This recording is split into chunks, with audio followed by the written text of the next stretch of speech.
பாஜகவின் தேர்தல் அறிக்கை இன்று வெளியிடப்பட்டுள்ளதாக செய்திகள் வந்திருக்கிறது. சற்று நேரத்திற்கு முன்தான் அது வெளியிடப்பட்டிருக்கிறது.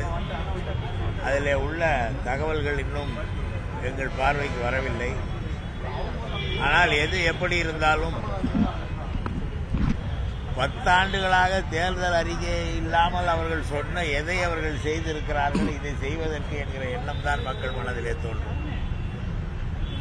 பல திட்டங்களை அவர்கள் சொல்லியிருப்பார்கள். அவர்கள் ஏற்கனவே சொன்ன திட்டத்திற்கு கூடுதலாக நிதி வழங்கி இருப்பதாக சொல்லியிருப்பார்கள். இது போன்ற பல்வேறு வாக்குறுதிகளை அவர்கள் வழங்கியிருப்பார்கள். ஆனால் அந்த வாக்குறுதிகளை அவர்கள் நிறைவேற்றுவார்களா என்பதை கடந்த 10 ஆண்டு காலமாக மோடி வழங்கிய வாக்குறுதிகளை பார்த்தவர்களுக்கு தெரியும். 15 லட்சம் ரூபாய் தொடங்கி 2 கோடி பேருக்கு வேலை வாய்ப்பு என்ற நிலையில் எந்த வாக்குறுதியும் அவர்கள் நிறைவேற்றவில்லை. அவர்கள் வாக்குறுதி சொல்வதே நிறைவேற்றாமல் இருப்பதற்காகத்தான். அந்த அளவிலே இது இருக்கிறது. இதில் முக்கியமாக எனக்கு இதில் வந்த தகவலின்படி ஒரு நாடு ஒரு தேர்தல் என்ற ஒரு தகவல் வந்திருக்கிறது. அது ஜனநாயகத்துக்கு, இந்திய அரசியலமைப்பு சட்டத்துக்கு எதிரானது என்ற கருத்தை நான் பதிவு செய்ய விரும்புகிறேன். காரணம், மாநிலங்களுக்கென்று தனியாக உரிமைகள் இருக்கின்றன. மாநிலங்களுக்கென்று இந்திய அரசியலமைப்பு சட்டத்திலே அதிகாரங்கள் தனியாக பகிர்ந்தளிக்கப்பட்டுள்ளன. இந்தியா என்பது பல மொழி பேசுகிற, பல இனங்கள் வாழுகிற, பல சித்தாந்தங்களை கொண்ட ஒரு நாடு. குறிப்பாக சொல்ல வேண்டுமென்றால், தமிழ்நாடு என்பது பாஜகவை இதுவரை ஏற்றுக்கொள்ளவில்லை. திராவிட இயக்கங்கள் ஆட்சி நடைபெற்றுக் கொண்டிருக்கிற ஒரு மாநிலம். ஒரு தேர்தல் முடிந்த பிறகு தமிழ்நாட்டிலே உள்ள ஆட்சியை அவர்கள் கலைத்து விட்டார்கள் என்றால் ஏதாவது ஒரு காரணத்தை சொல்லி 5 ஆண்டு காலம் தமிழ்நாட்டு மக்களின் உணர்வுகளுக்கு எதிரான நடவடிக்கைகளை இந்த அரசு செயல்படுத்தும். இன்றைக்கு காஷ்மீரிலே ஆட்சி இல்லை, அதிகாரம் இல்லை. காஷ்மீர் மக்கள் பாஜகவை ஏற்றுக்கொண்டவர்கள் அல்ல. அங்கே இவர்கள் இப்பொழுது ஆண்டு கொண்டிருக்கிறார்கள் ஆளுநர் மூலமாக. இது காஷ்மீர் மக்களின் உரிமைகளுக்கு விரோதமான செயல்.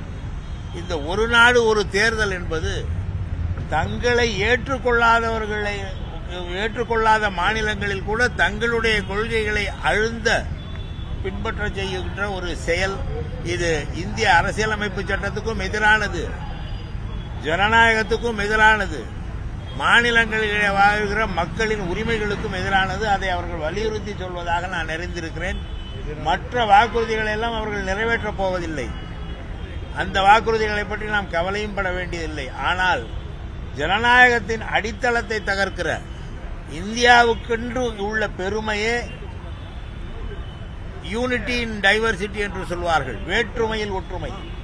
அந்த பெருமையை குலைக்கும் முயற்சியிலே தொடர்ந்து பாஜக ஈடுபட்டு வருகிறது, பிரச்சாரம் செய்து வருகிறது. ஒரு மொழி, ஒரு நாடு, ஒரு தேர்தல், ஒரு கலாச்சாரம், ஒரு கல்வி என்றெல்லாம் சொல்வது இந்த வேற்றுமையில் ஒற்றுமை என்ற அந்த பெருமையை சிதைக்கின்ற ஒரு முயற்சி. இந்த தேர்தல் அறிக்கையும் அதைத்தான் சொல்லும் என்று நினைக்கிறேன். இது மக்களுடைய பல மொழி பேசுகிற பல மாநில மக்கள், 22 மொழிகள் இன்றைக்கு இந்தியாவிலே பல்வேறு மாநிலங்களிலே பேசப்பட்டு வருகின்றன. இந்தி பேசுகிற மாநிலங்கள் 6 அல்லது 7 இருக்கும். மற்ற மாநிலங்கள் எல்லாம் இந்தி மொழி பேசாமல் தங்களுக்கென்று ஒரு தாய்மொழியை பேசுகிற மாநிலங்கள். அந்த மாநிலங்களுக்கு எந்தவித பாதிப்பும் வரக்கூடாது. வந்தால் அது இந்திய மக்களின் உரிமையை கெடுக்கிற ஒரு செயலாகும். அதை பாஜக செய்யும் என்ற கருத்தில் பாஜக இந்த முறை தேர்தலிலே அவர்கள் வெற்றி பெற மாட்டார்கள் என்றாலும் மக்கள் பாஜகவின் தேர்தல் அறிக்கையும் புரிந்து கொண்டு யாரேனும் இருவர் பாஜகவுக்கு ஆதரவளிக்க வேண்டும் என்று நினைத்தால் கூட இந்த தேர்தல் அறிக்கை அதை செய்ய விடாமல் தடுக்கும் என்று நான் நம்புகிறேன். தமிழுக்கு முக்கியத்துவம் கொடுக்கிற மாதிரி பேசி அந்த தேர்தல் அறிக்கையில் இடம்பெற்றிருக்கு. உலக அளவுல தமிழை கொண்டு போய் சேர்ப்போம்னு சொல்லி தமிழுக்கு இங்கேயே பணம் தர மாட்டேங்கிறாங்களே. சமஸ்கிருதத்துக்கு கோடிக்கணக்கிலே கொடுக்கிறார்கள், தமிழுக்கு 74 கோடி கொடுக்கிறார்கள், சமஸ்கிருதத்துக்கு 800 1000 கோடி கொடுத்திருக்கிறார்களே. முதலில் தமிழ் மொழியை பாதுகாப்பதற்கு இவர்கள் நடவடிக்கை எடுக்க வேண்டும். குறைந்தபட்சம் தமிழுக்கு இவ்வளவு முக்கியத்துவம் கொடுக்கிறாங்கல்ல, இந்தியாவில் உள்ள அனைத்து மாநிலங்களிலும் உள்ள பல்கலைக்கழகங்களில் தமிழ் இருக்கை உருவாக்குவோம் என்று சொல்கிறார்களா? சொல்ல மாட்டார்கள். இதெல்லாம் தமிழ்நாட்டில் ஓட்டு வாங்குறதுக்கு சொல்றதெல்லாம் நீங்க அவங்க கொள்கைன்னு நினைச்சிடக்கூடாது. 3 கோடி பெண்கள் லட்சாதிபதி ஆக்குவோம் அப்படின்னு ஒரு இது இருக்கு. ஏங்க 130 கோடி பேரை 15 லட்சாதிபதி ஆக்கலன்னு சொன்னாங்களே, என்னாச்சு? இப்ப அது குறைஞ்சு 3 கோடிக்கு வந்து இறங்கிடுச்சா? இப்ப மிச்சம் 127 கோடி பேரை ஏமாற்ற போறார்களா? தெரியல எனக்கு. அவங்க இருக்கக்கூடிய இன்னொரு வாக்குறுதி ராமர் திருவிழாக்கள் உலகம் முழுவதும் நடத்தப்படும் சொல்றாங்க. அந்த தேர்தல் இருக்கு நடந்துட்டோம், அது அவங்க உரிமை. நாங்க ஒன்றும் ராமருக்கு எதிரி இல்லை. நாங்க சொல்றது ராமர் இருக்கிற கடவுள் அவர்களுக்கு நம்பிக்கை உள்ளது போல இங்கே சிவன் மீது இங்கே தமிழர்களுக்கு நம்பிக்கை இருக்கிறது. தென்னாடுடைய சிவனே போற்றி என்று சொல்வார்கள். கடவுள் நம்பிக்கை என்பது இந்திய அரசியலமைப்பு சட்டம் அனைவருக்கும் கொடுத்திருக்க உரிமை.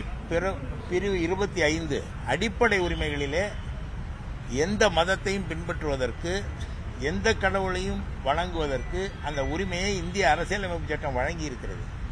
அந்தந்த மக்கள் அந்தந்த உரிமையை பயன்படுத்தி தங்களுக்கு விரும்பிய கடவுளை அவர்கள் வழங்கலாம். அதை தடுக்க முடியாது. ஆனால் இவர்கள் தடுக்கிறார்கள். அந்த இந்திய அரசியலமைப்பு சட்டத்தையே திருத்த பார்க்கிறார்கள். காரணம், அது என்ன சொல்கிறது என்றால், மனசாட்சிப்படி நடக்கும் உரிமை, எந்த மதத்தையும் பின்பற்றும் உரிமை என்று சொல்லிவிட்டு மதங்களின் பட்டியலையும் அதிலே சொல்லியிருக்கிறார்கள். அதற்கு எதிரான நடவடிக்கைகளில் ஈடுபடுகிறார்கள். கடவுள் என்பது தனி மனிதனுடைய விருப்பம். அதை தடுப்பதற்கு எந்த அரசாங்கத்துக்கும் அதிகாரம் கிடையாது. இவர்கள் அதை எடுத்துக்கொண்டு, ஆனால் ராமருக்கு மட்டும் இதை செய்கிறேன் என்று சொல்றாங்க, சிவனுக்கு செய்ய மாட்டார்களா? சிவன் கடவுள் இல்லையா என்கிற கேள்வியை தமிழர்கள் கேட்பார்கள் அல்லவா? ராமருக்கு தாராளமாக செய்யட்டும், அதில் நமக்கு ஒன்றும் தடை இல்லை. ஆனா கடந்த தேர்தல்களை காட்டு இந்த தேர்தல் வாக்குறுதி வந்து ரொம்ப ரொம்ப குறைவான ஒரு மாயை வந்து கிரியேட் பண்ணியிருக்கு. எப்பவுமே அவங்க வந்து ஒரு பெரிய அளவில் பூஸ்ட் பண்ணுவாங்க. இந்த தேர்தல் அறிக்கை அப்படி கூட இல்லை. அதை எப்படி பாக்குறீங்க? அதை சொன்னதெல்லாம் இப்ப எல்லாரும் கேட்கிற கேள்வியே நீங்கள் சொன்னதை செய்தீர்களாங்கிறது தானே. பாஜக மீது வைக்கப்படுகிற புகாரை அனைத்து எதிர்க்கட்சிகளும், குறிப்பாக இந்தியா கூட்டணி கட்சிகளும், நீங்கள் சொன்னதை செய்தீர்களா என்று கேட்கிறார்கள். இப்பொழுது இதை சொன்னால் மறுபடியும் இந்த கேள்வி தொடருமே என்ற அச்சத்தால் கூட அவர்கள் குறைவான வாக்குறுதிகளை அளித்திருக்கலாம்.